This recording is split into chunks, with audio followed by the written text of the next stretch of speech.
A veure, jo crec que l'empresa catalana ho està fent molt bé, ho ha demostrat moltes vegades, però sí que tenim molts reptes, com tu dius, des de la digitalització, la sostenibilitat, el vetllar pels nostres col·laboradors, el fer que la societat li reverteixi tot aquest esforç que fem.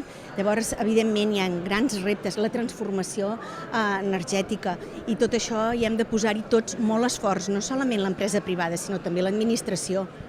L'administració ho troba tot molt bé, sempre fa molt bé les coses, però nosaltres ens trobem amb moltes traves.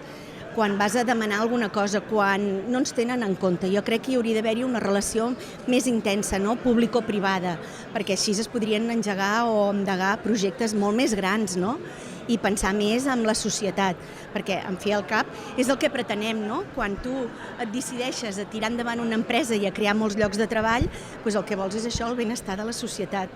Hi ha d'haver-hi una col·laboració público-privada, i les administracions, a vegades, des de la distància, ells creuen que ho fan tot molt bé.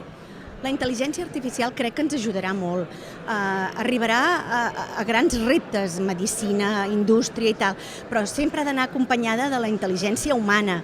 Hem de fer un gran equip, perquè les màquines soles no poden decidir, hi ha d'haver-hi el factor humà i el sentit comú, que les màquines no ho tenen, aquesta sensibilitat, les emocions.